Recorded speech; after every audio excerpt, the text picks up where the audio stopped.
Hi, and welcome to episode 107 of the Heartland Knits podcast.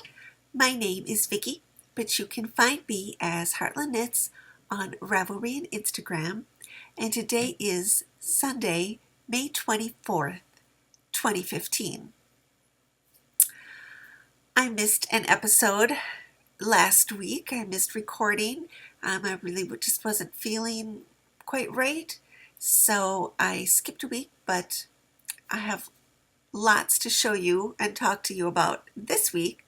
So I am just going to start right off with what's been on my needles and show you my progress on this shawl that I've been working on. This is my hand spun yarn.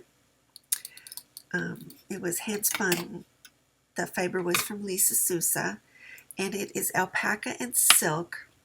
And I'll put it this way so that you can see it. So I showed you this a couple weeks ago.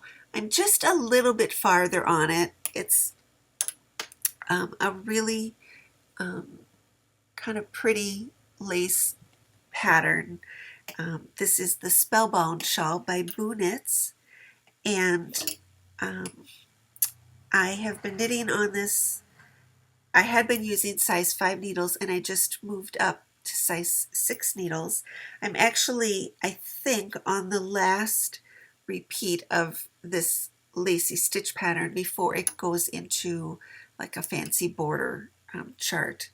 I just did maybe the first couple rows of this repeat. When I get to the end of it, I'll weigh my yarn and kind of decide if I want to do one more, but it's getting a little monotonous. I would like to move on to the fun beaded stuff. So the colors are showing up a little bit better today, I think. The kind of variation in the hand spun, it goes from like a yellowy green to a kind of bluish green, and it's an enjoyable kind of lace project. So there hasn't been a whole lot of progress. It doesn't look a whole lot different, but it is probably going to be my main knitting project for the next week, or probably till it's finished, just because I'm knitting this because it goes with, this color goes with so many of my floral dresses. And now that it's sort of officially summer, this is Memorial Day weekend here in the US, kind of the unofficial start of summer. So I want to get it done so that I have it to wear with whatever I want to wear. And so then I started another project that I have been keeping in this little bag. This is a Girl Cave bag. And I showed you last time that I bought a bunch of the Arnie and Carlos Regia yarn. Well, one day last week, if you've been on Instagram, and I think I mentioned it on my last podcast about the neighbor's fence and how, like sections of it were falling down and stuff. And I put a couple pictures up on Instagram. Well, one day this week, early, I heard a big truck coming down the street, and it was actually the garbage collection day, but it sounded like a bigger truck than just a regular garbage truck, and it was. And it stopped next door, and it had, a digger and bobcat and all kinds of stuff. So that whole day, they proceeded to they had a fence around the yard because they had a pool. So when you have a pool, you have to have it fenced in. So anyway, they filled in the pool. Don't ask me why. So I was like really anxious because I didn't want them to knock the rest of the fence like into my garden, because I just finished planting it. And also they were taking load after load of sand kind of was dumped out in front of their house in the street, and the little bobcat was, taking it back to the backyard and dumping it um, so that they could fill in the pool. And the guy who was driving the bobcat so there's like the two houses and then the fence, and they have like this crazy broken down tree that could have been knocked down. But anyway, the guy with the bobcat would kind of raise the little thing and swing around really fast.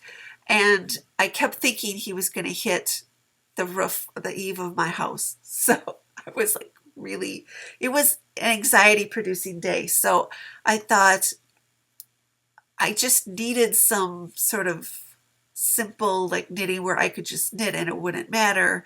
And I thought, I just bought all those Regia. I'm just going to, start one. And I put my hand in the bag, and this was the colorway I pulled out.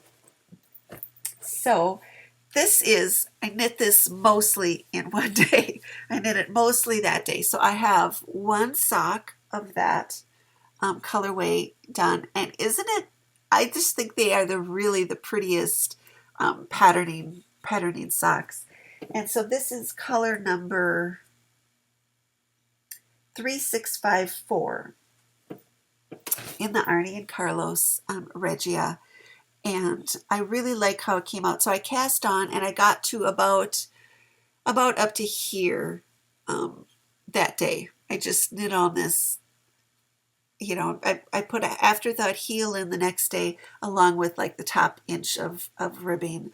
And I just used my regular vanilla sock pattern, which I kind of went over just recently. So I love how the patterning knit up. It was, fun to do. Even though I really wasn't looking at my knitting that much, and that's just kind of what I needed.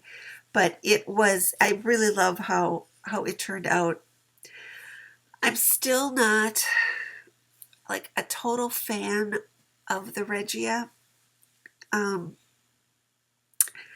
don't know. You'd think that they would be sort of comparable, the Regia and the Opal sock yarns. But I find, and I know that I have a whole bunch of friends who they were talking about sock yarns that they liked a couple months ago, and they all loved the Regia way more than the Opal. But to me, I feel it's fuzzier or something. It felt fuzzier while I was knitting it, and it feels like fuzzier like on my feet.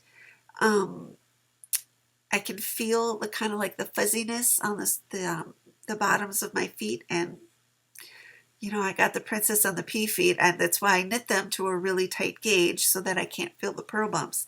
And I think the Opal just, I don't know if it's tighter spun or it's just smoother. So when I knit it, this just has a more of a prickle factor or something. So I haven't started the second one for like a specific reason, but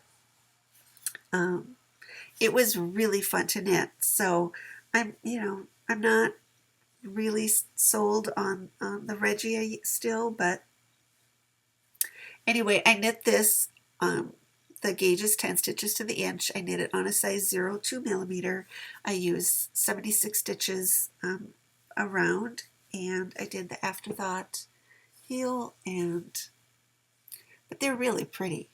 And I was happy, because my gauge is kind of so much tighter than like a lot of people's, like most people's, let's say.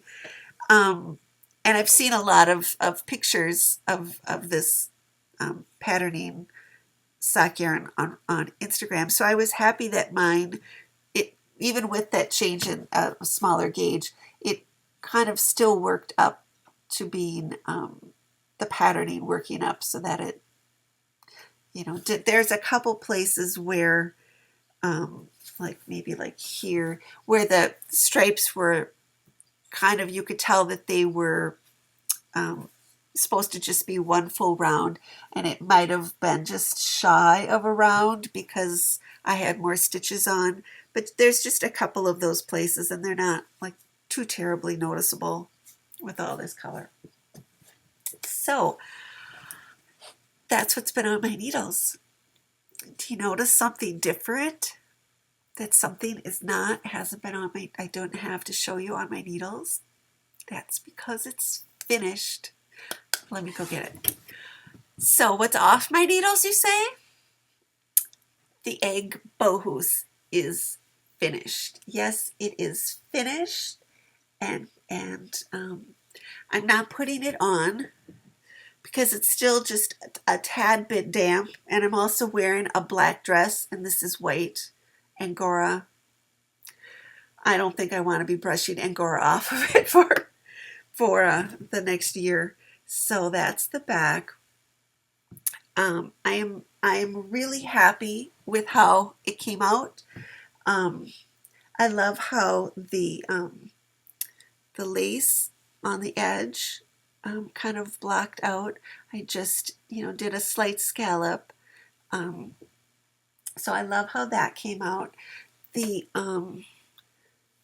neckline, I just did kind of one repeat of the lace pattern and then this little eyelet and then did a 2-stitch I-cord, which goes around the entire thing.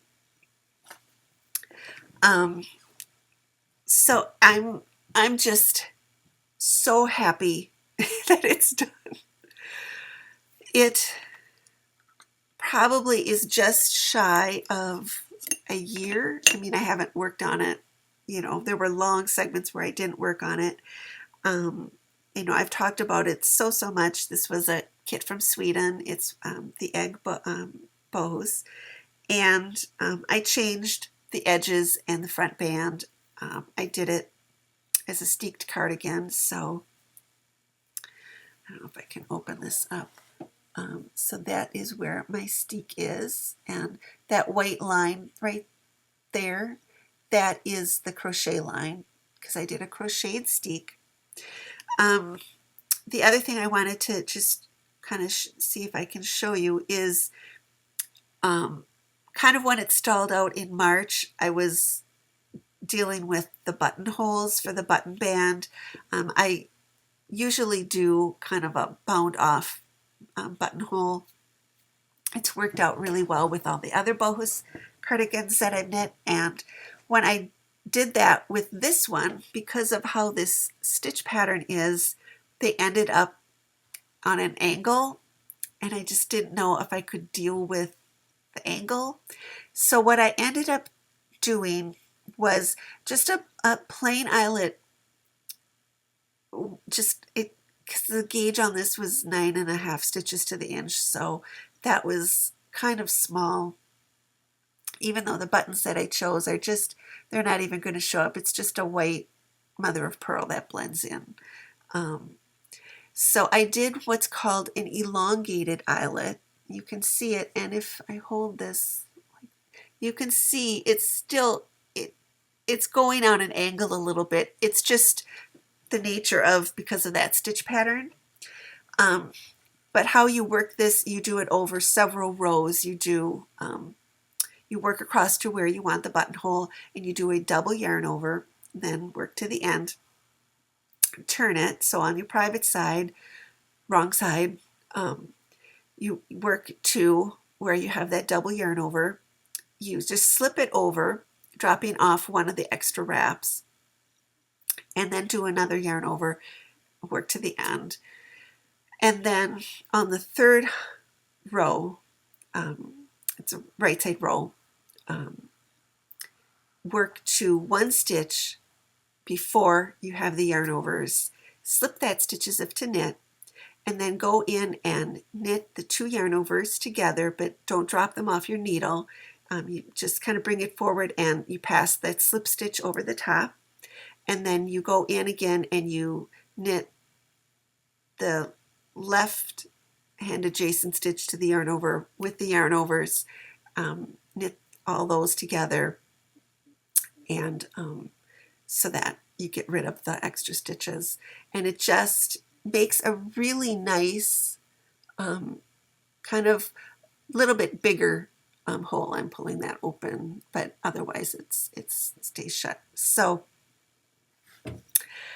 Yay! So it is done. I am really, really happy.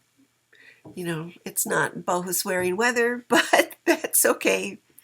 It'll be it'll be done. I'm not sure I'll be starting another one anytime soon. Actually, I'm thinking I have four boho kits left, and I'm thinking I'm going to sell one or two of them, just because I think I'm kind of getting to like the saturation of them. But I love this one. I you know, love how it turned out. So, and then I have some imagining to show. This is going to be a longer episode than usual. Um, last week or last time I talked about, well, maybe we should do a mitten knit along, and I got several people seem to be interested in. So we will definitely do a mitten knit along this summer. It'll run all summer. I'm thinking like June 1st to September 1st or something, just like easy dates. But you can start them, or we could do Memorial Day to Labor Day. Regardless, if you want to start a mitten, you can start it right away. Um, I have like a list of ones that I want to do. After I finished the bohos, I wanted to I want to cast on everything. I want to do all kinds of stuff. But one thing that I want to do for like mittens is I want to do a pair out of this book that I got last winter. And I started thinking about, well, what yarn will I use? And I remembered these yarns. I have several like batches um, these are all hand spun that I've spun um, oh ages ago, like at least 6-8 years ago. But these all they were spun from bats from Whitefish Bay Farm, and they raise Corriedale sheep. You think sometimes like Corriedale, kind of a medium sheep, but they breed some of the finest, super fine um, Corriedale. They're some of their I have some fleeces from there, but some of theirs they rival Cornwall in softness. They really do. So these were bats prepared by, oh gosh, I can't think of what her name is. With some of their fleeces, and most of them have like 10% Angora added. I don't know if you can see how, like, this one's especially lofty, but every year they used to have like a little kind of shepherd's market up at their farm. It was just they're located up in Door County, which is that little peninsula that juts up into Lake Michigan. And they would have like a little kind of market where they just had the kind of fiber producers from that area.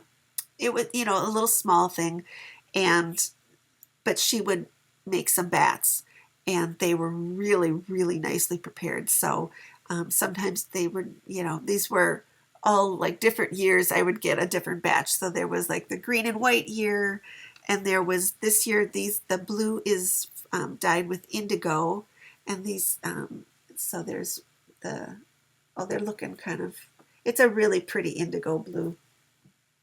And then this one is the brown. It has a little bit of mohair in it, but it's kind of the natural and white. So you can see they could all go together. They're all spun to about like a fingering weight, but you can see the weights are all a little bit different from the different years. But they could all go together. But anyway, I thought they would be fun to do with this. I want to do like one with doing the kind of fulling process. So I took those out, and after I finished the bohos, I really wanted to start a sweater. I'm not sure what design, but I'm pretty sure it's going to be Sun Valley Fibers yarn.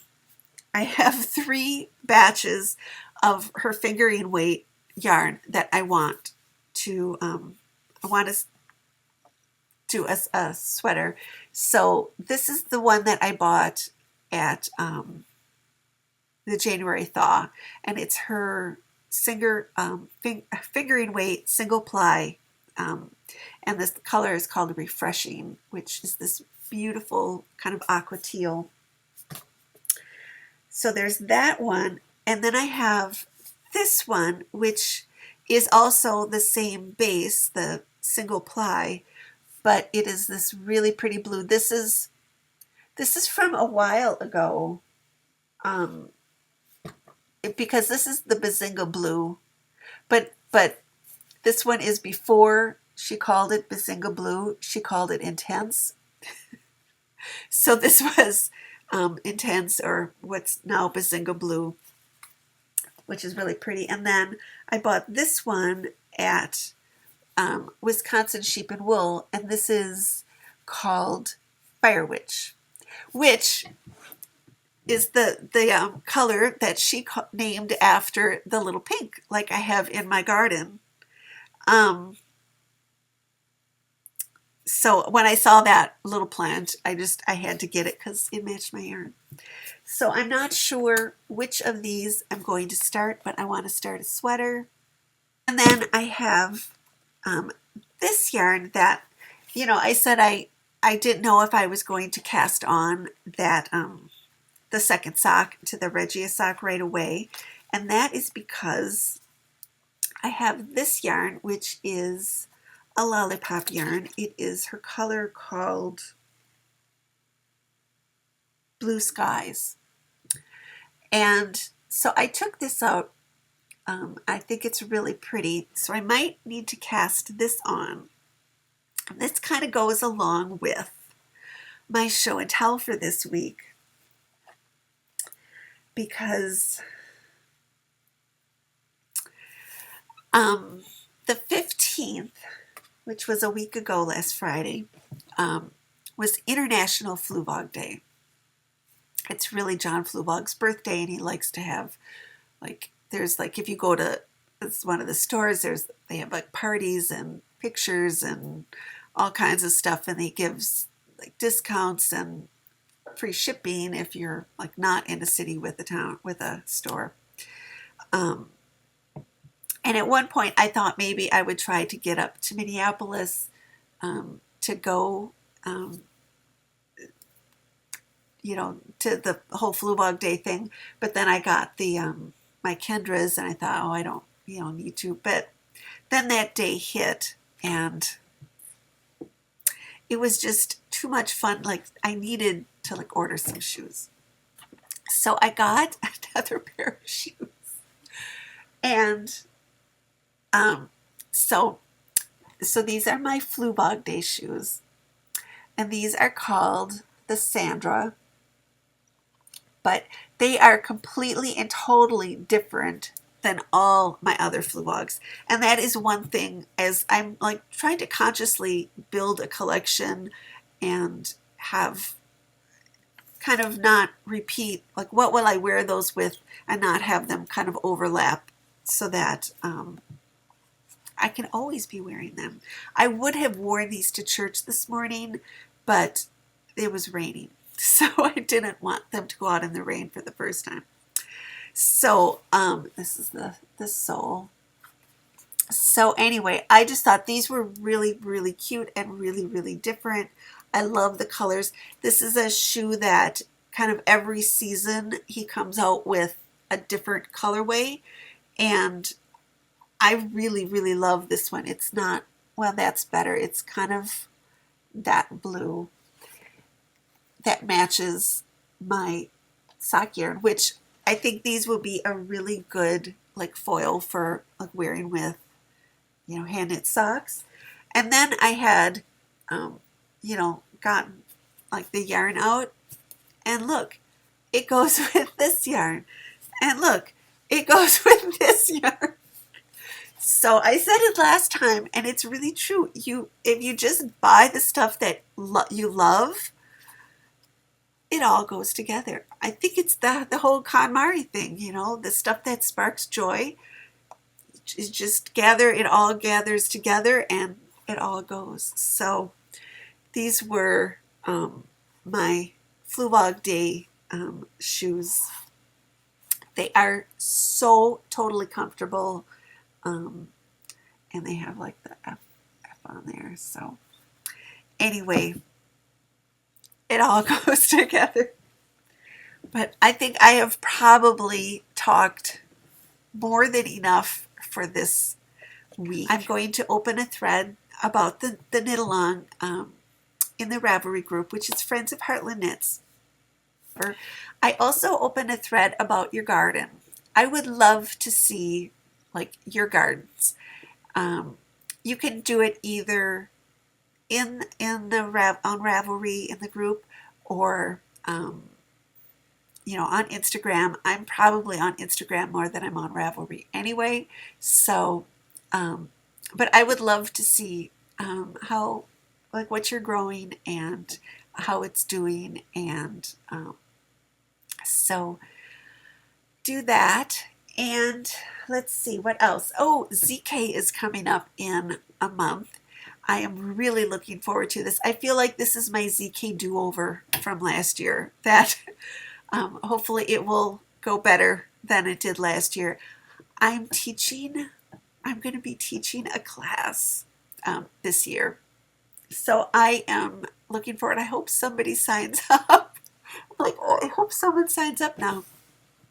But it's going to be a class on different cast-ons, because I'm very much into kind of making your knitting your own, and changing it up, and changing the cast-on, making it a little bit more decorative or a little bit different is a really easy way to kind of individualize your knitting.